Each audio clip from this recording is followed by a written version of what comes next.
Okay, good morning, everyone. Online and in the sanctuary, this is a great crowd already, and we are just really thrilled that this is starting up again. The adult forum has kind of been put on pause, and we are ready to be getting back together. And this morning, we're going to be talking about the verse in Samuel about God calling Samuel. And so we started thinking, what kinds of ways do other people get maybe some direction or calls, or don't, maybe. And there's so many ways that we could go on this, God may be trying to get to us, but we may not be listening. How do you listen so that you can hear a call? Our minister is the only one who have calls. Anyway, we're going to be talking about that this morning, and we have Reverend Gary Olson, Reverend Scott Tunseth, and Karen Carr, who I think will be on Zoom, and Ruth Hagander, who are going to be talking about what that idea of call is in their own life. So each one will be taking a little time to talk about that, and then we'll have questions at the end. So, Gary, would you like to start?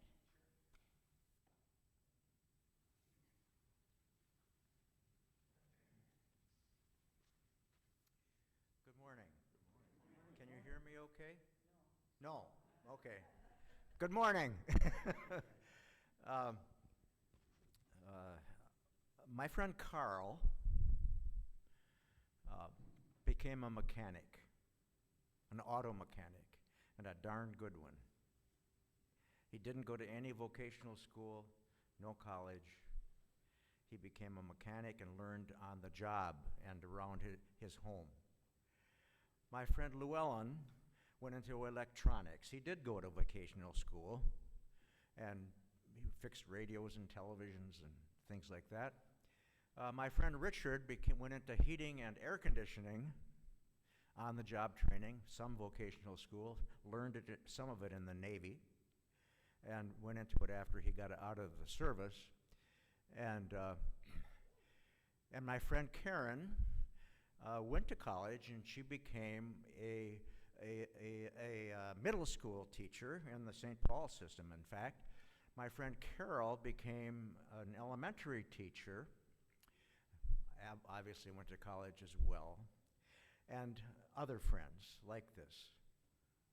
And none of them would say that they had a sense of call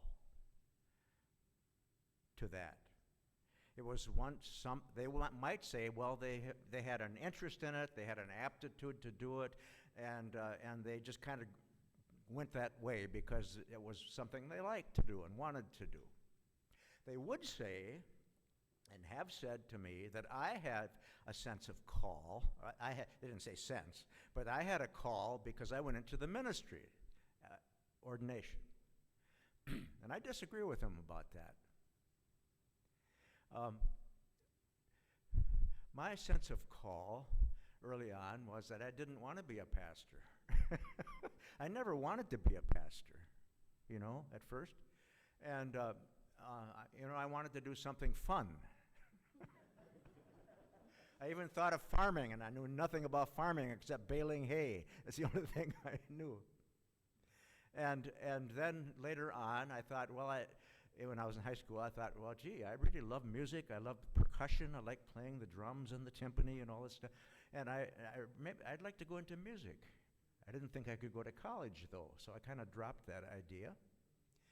And then earlier than that, I would say that my sense of call was that I should trust God,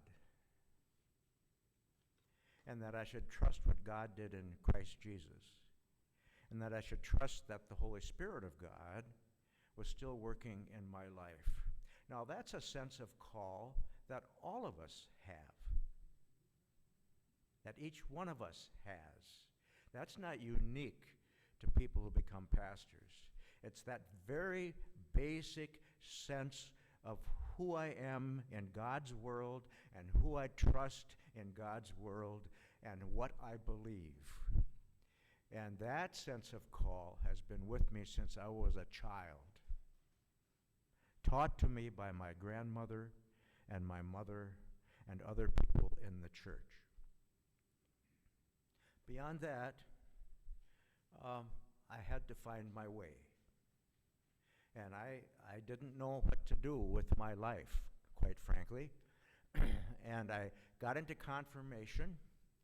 And I've told you this before, my confirmation pastor, Ted Bjorkman, whom I liked a lot, told us we were the worst class he'd ever had. And then, when I met with him for my confirmation interview before the day of confirmation itself, he said to me during the interview, "Have you ever thought of becoming a pastor?" And I laughed.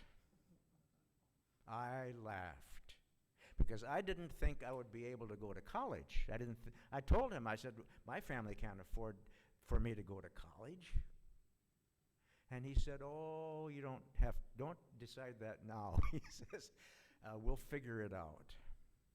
He said, "I think you ought to think about becoming a pastor." Well, I fought that for years.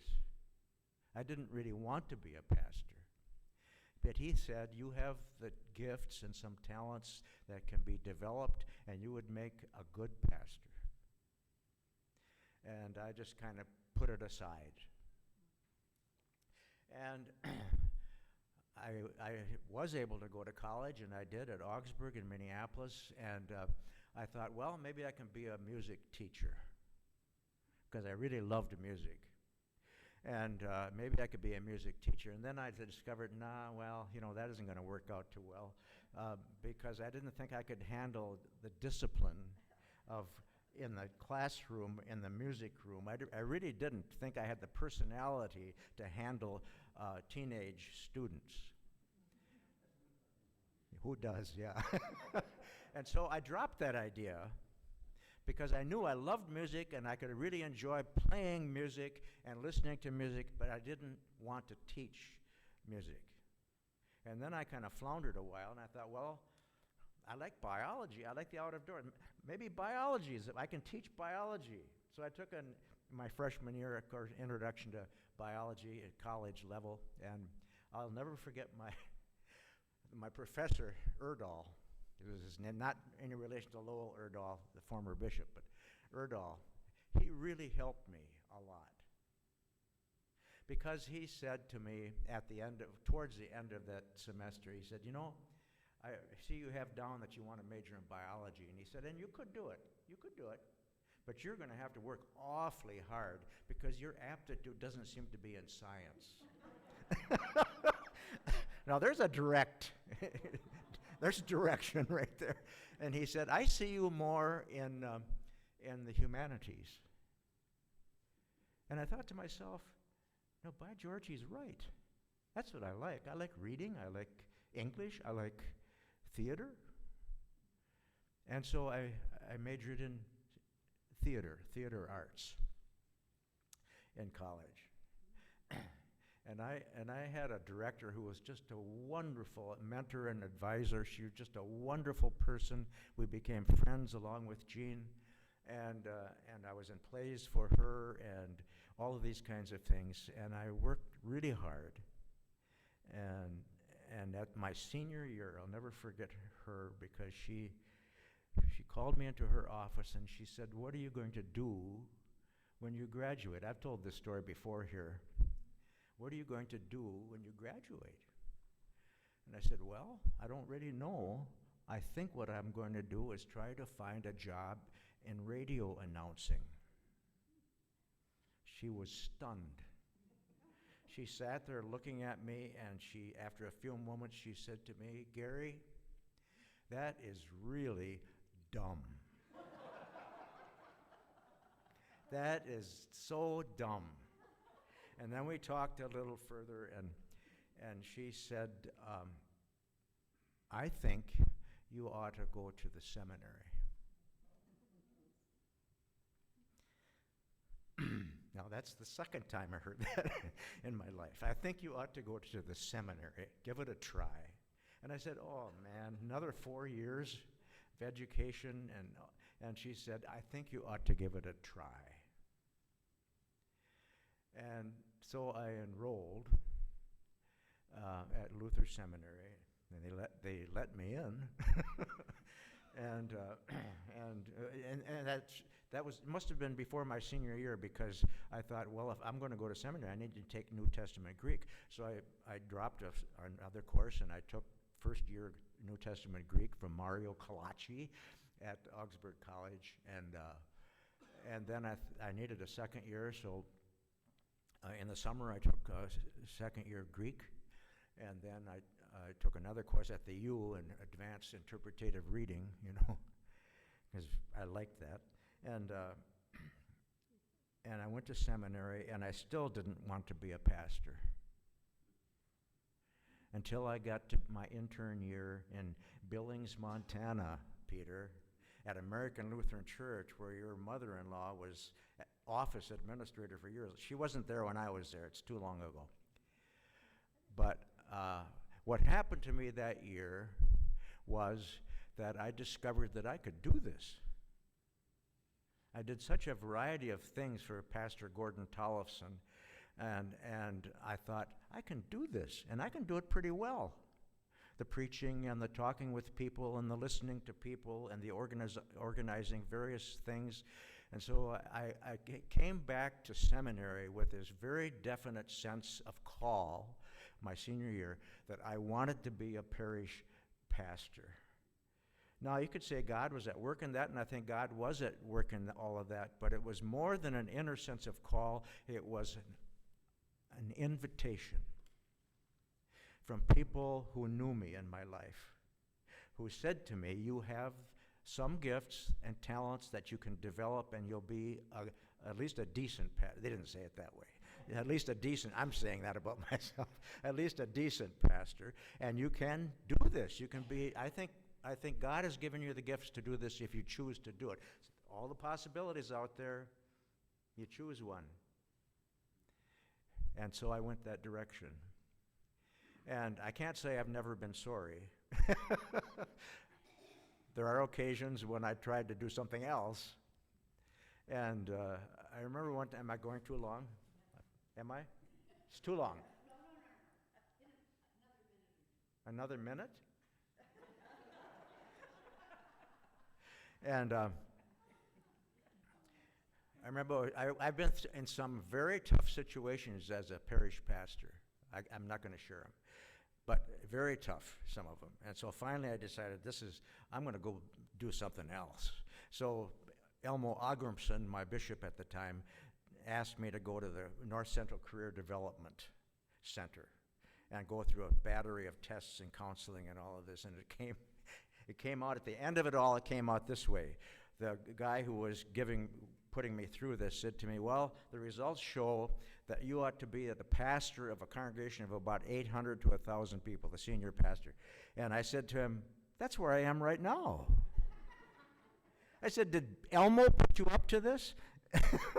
And he laughed and said, no, but that's where your gifts lie. So, yeah.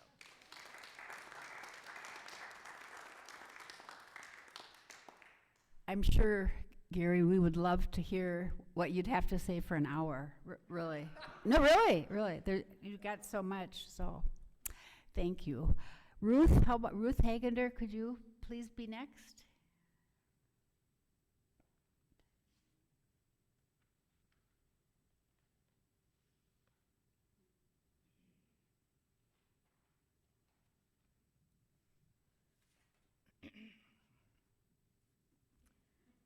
Call. As a youth, my idea of call was with a capital C, and that it pertained to men who were called to be pastors, not women, of course, unless maybe someone like Mother Teresa,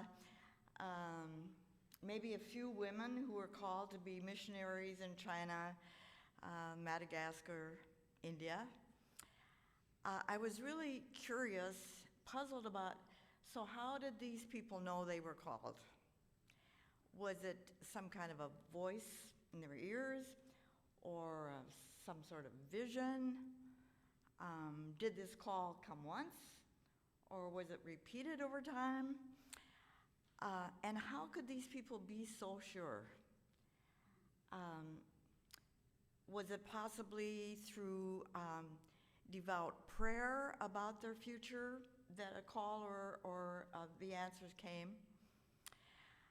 It was 1 month before my college graduation, and I was interviewing for my first teaching position. And after a day of interviews, at the end of that day, I was offered the position on the spot. I was surprised because I thought there would be a number of applicants and maybe it would be at least several days before I'd be notified. And besides, in my youthful exuberance, I thought there might be other postings that I might want to investigate. So I was not ready to sign on the dotted line. When I hesitated, the superintendent said he would give me 24 hours to decide. So I drove the 200 miles back to campus, praying as I was driving, please show me the way, give me an answer. This is important. This is my future. And then I decided to stop at my parents' home on the way to spend the night. So I slept in my old childhood bedroom, and the same painting was still hanging up on the wall above the bed, that old painting of an angel hovering over two young children as they're about to cross this rickety old bridge in the dark. I looked up at that angel and I thought, and I was thinking about the number of times in the Bible where an angel is the messenger. So I thought, oh, maybe an angel will give me a message here. So before closing my eyes and sleep, I prayed fervently, please, I need some help here. I need to make a big, this is a life-saving decision for me, my first big major decision in life. So send me some kind of a sign. Well, I woke early in the morning because I still had to drive the rest of the way back to the campus. There had been no voices, no visions, no signs, nothing. And I thought, so much for prayer. So much for a call. In retrospect, maybe the silence was the answer. And as a matter of fact, I did accept that choral music position in Yankton, South Dakota. But when I was a little bit older, I realized that as Christians, we are Easter people and we all have a calling. It might not come as some huge epiphany, but maybe more likely, a steady path in a life of faith. And for me, that calling comes with instructions. In John 13:34-35, it says, I give you a new commandment that you love one another. Just as I have loved you, you should love one another. By this, everyone will know that you are my disciples, if you have love for one another. And then in 1 Peter 4, above all, maintain constant love for one another, for love covers a multitude of sins. And then, of course, there's that famous verse from Micah that we see up on the wall as we come in the main entrance here. What does the Lord require of you? To do justice, love kindness. And I'm often inspired by so many people here who mirror that call. Sometimes I ask myself, am I the caterpillar cocooned in self-involvement? Or can I be the butterfly, set free and open to respond to needs and a call? I remind myself that no matter the age or stage, we do have a calling. Might not be what I want to hear, might not be what I would want to do. So I have written an ode to myself to remind me. So this is what I say to myself. Christmas came and then there was Lent. I reflect on how have these months been spent? Opportunities have come along. Did I find where I belong? Did I step up when challenge came? Or did I say, it's not my game? Did I confront the hatred I see? Or did silence mean that I agree? Did I study the racist scheme? Or just tire of that age-old theme? Did I try to make a friend whose race or color might offend? Did I think, I'm not the cause? Or ever take the time to pause and consider what I might do to join hands and help a few? Discrimination comes in many ways. Jobs and gender, a whirling maze. Health and wealth are not the same for all who fill the picture frame. The many folks of many color, the real person would I smother? We are taught to love one another, even those we think of as other. My good life because I'm white? For equal rights, not mine to fight? Can I raise my hand, raise my voice, lend a hand, speak for justice, join the band? Listen not to my monologue, join with others in dialogue. Bearing flags is not enough. Taking action can be tough. There's a child, hungry and cold. Speak for justice, I say, stand up, be bold. Many are lonely both day and night. Reach out in kindness, be a light. God's creation needs our care before its beauty is all laid bare. The time is here, I say, be awake, change the culture, there's much at stake. God will lead if I care. Live in love, a gift to share.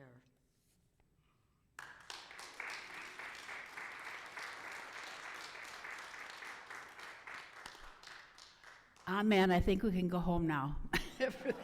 Thank you, Ruth, so much. Scott Tunseth, your turn.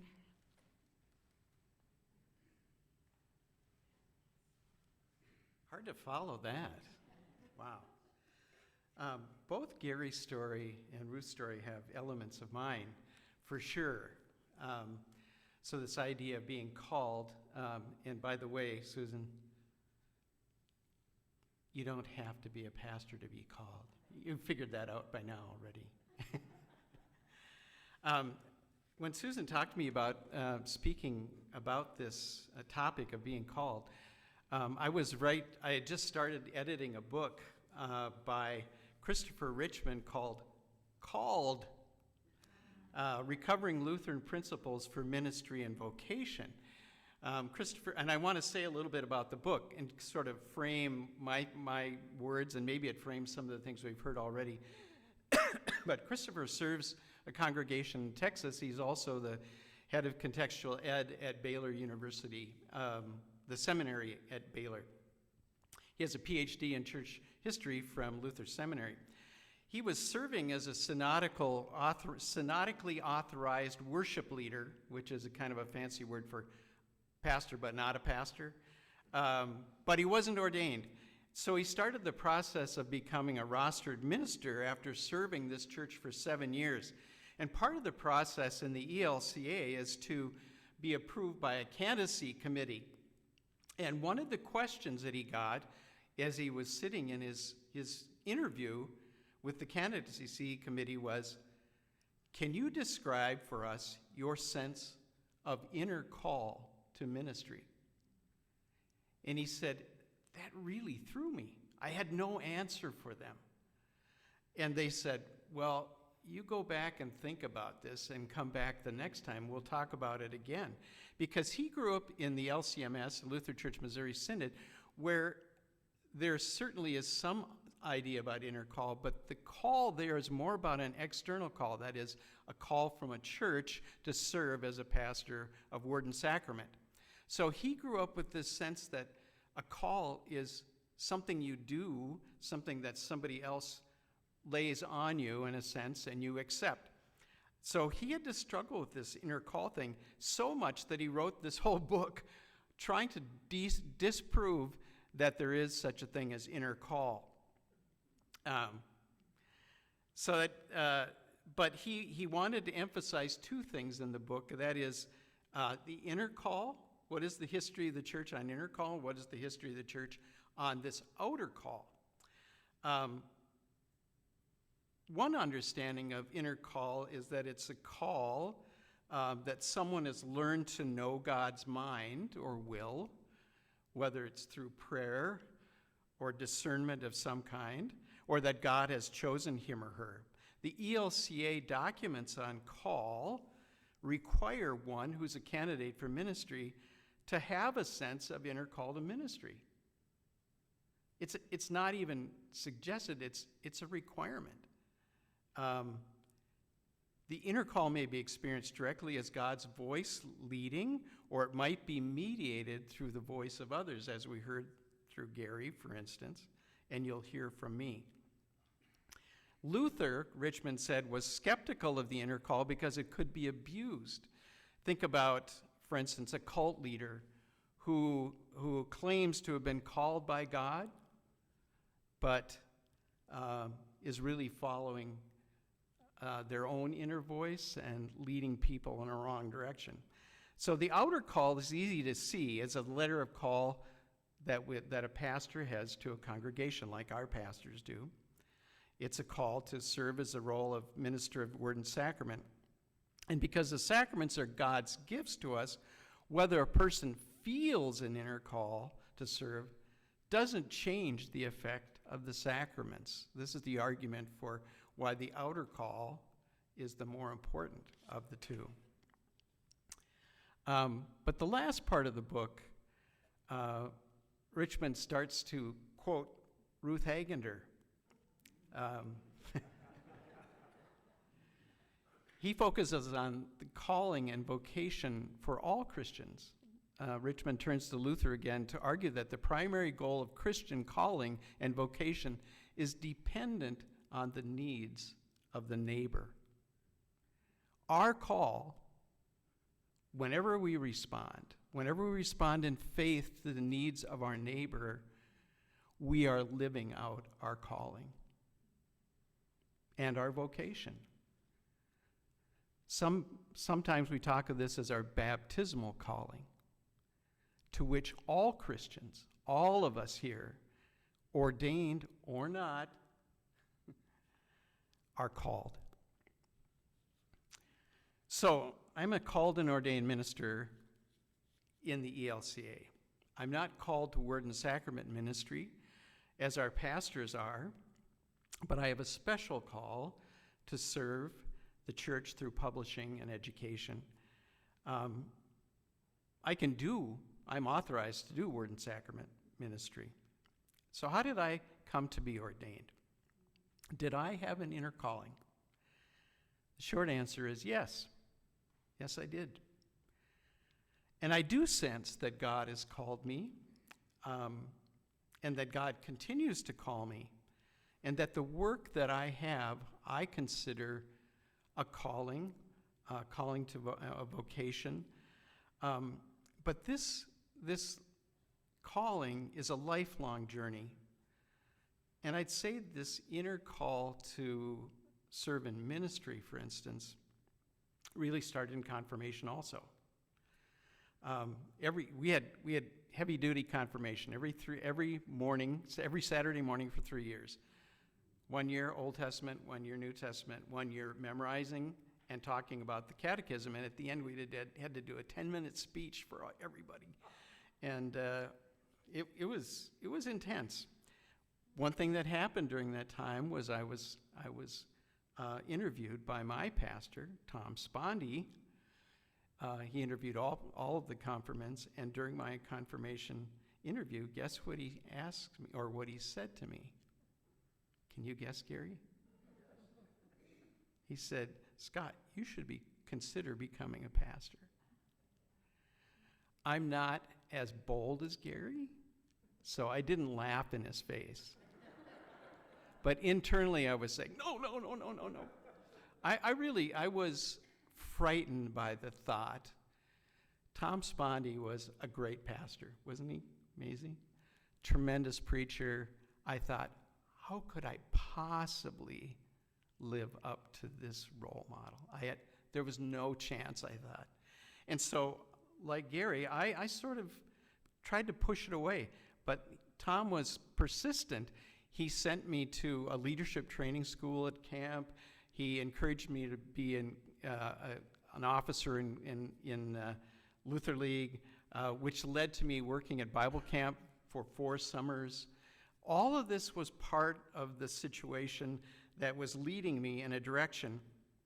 The only thing I regret about working at Bible camp is I couldn't do my 2 extra years of Legion baseball, which that to this day I'm still, it's tough. Anyway, I went to college and I decided to become a teacher, which I believe to be a calling in itself, and a coach. So I taught and coached for 5 years. But during my 5th year, and while I was doing that, I was also working in the church. During my 5th year, I started to think I think I need to do something different. One of the things I thought about was going to graduate school in education, but the other one was seminary, because this was still in the back of my mind. Both Kathy and I had said for a long time, no, we don't think seminary is quite right. I'm not sure we should do that. But I had surgery at one point during that time. We were laying in bed, and I turned to her and said, I think I should go to seminary. And she said, oh, funny that you should say that. I've been thinking the same thing. Was that a calling? Yeah, I think so. The fact that we both were on the same page at the same time, really made the difference, I think. And I moved forward and never looked back. So I intended to be a parish pastor, which I did for 4 years. But because of the English education, because of graduate school and biblical studies and so on, this publishing door opened for me. And I had a chance to stay in the parish or go to a different parish or go into publishing, and I chose publishing. And for 30 years, it has been my calling. So that's my story.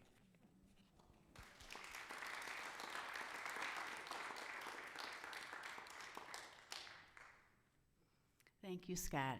That was, every one of us has a story, and maybe we should just keep doing this. I don't know. It's just so great to hear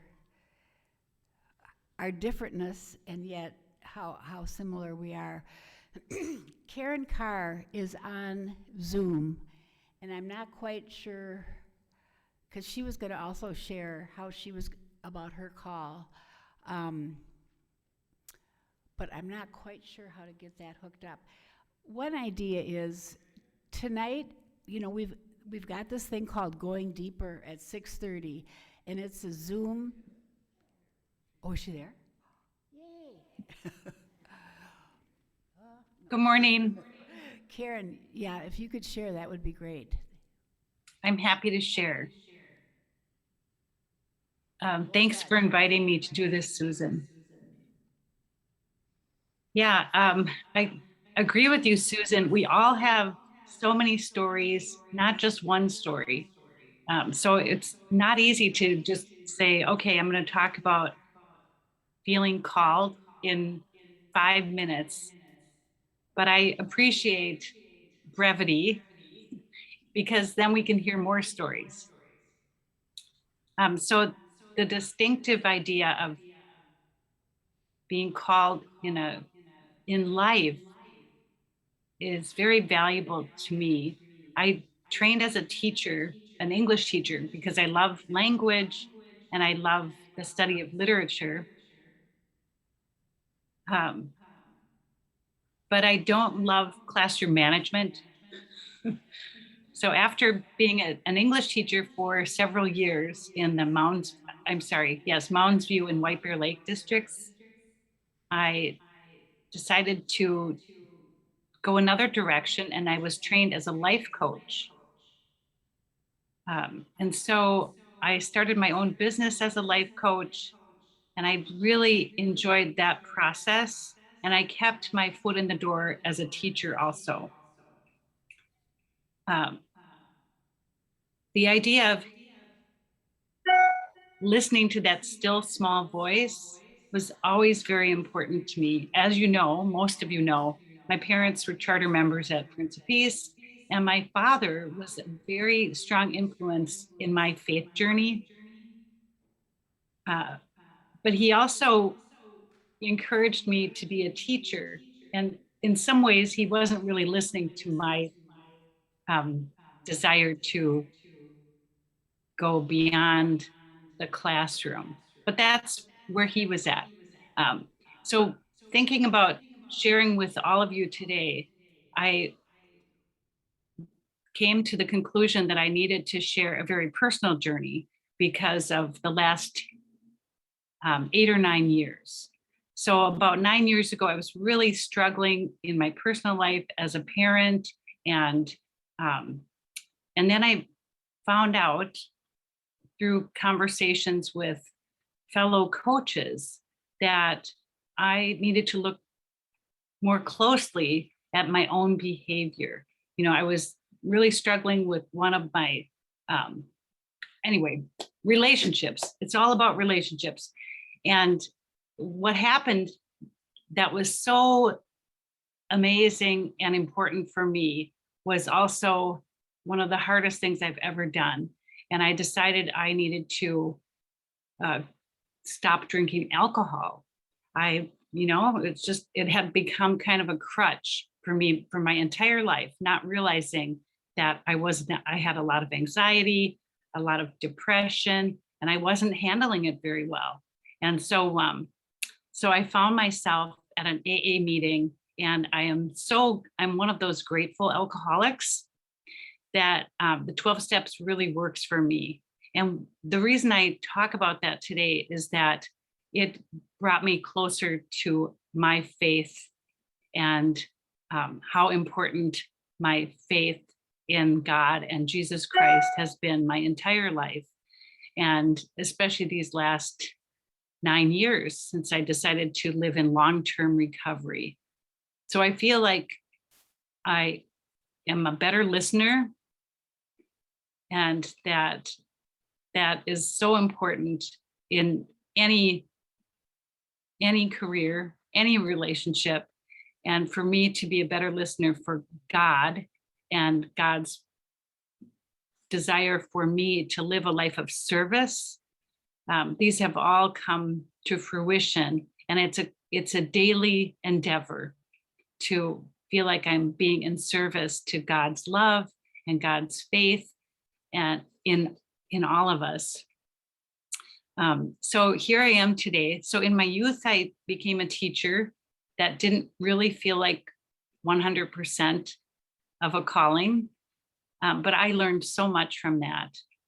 And then in my midlife, I became a life coach. And that is something even though it's a struggle to maintain a practice on my own, I feel like that has really built up kind of my integrity of purpose. It forces me to listen to people's stories and help them seek better what their purpose is. And finally, I'll just say today, I am so thankful to be in this faith community, and the idea that we have a calling. I think the language around that, as Scott was suggesting, is really important for all of us to, to think about what that means to us. And for me, it's a daily question. Who am I serving today? How is this about sharing God's love and living out God's grace to support our community and then to be a loving presence in the world? Thanks for letting me share.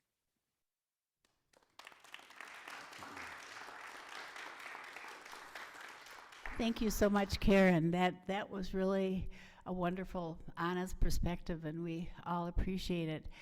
We've just got a few minutes for questions. Any questions to any of the specific speakers or about the topic in general?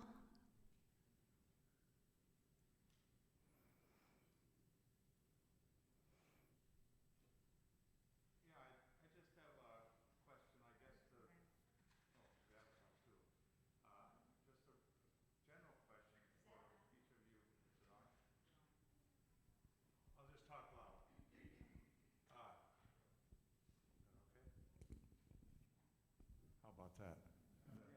Okay, so my question is, to what extent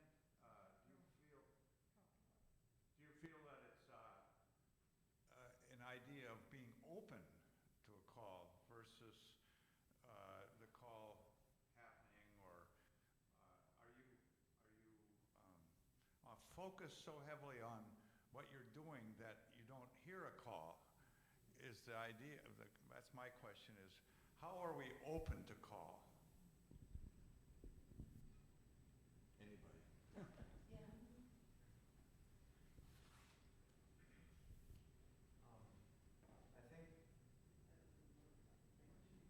I have step up to the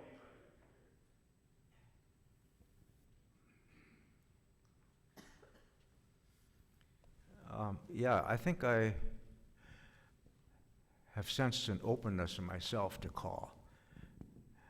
When I used to pray for direction, I still do, from God, I really wanted to hear something. And most of the hearing I did, listening I did, was listening to other people around me whom I trusted. But for me, that's an openness to a sense of call, of being guided and directed.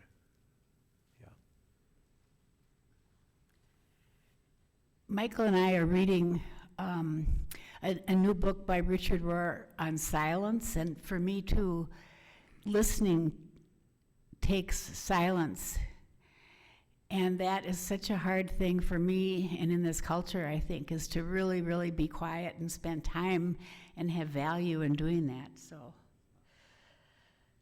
on that note, we need to okay. Thank you all, and please join us on Zoom tonight at 6:30 for Going Deeper, and we would love to hear more of other people's stories. So thank you so much.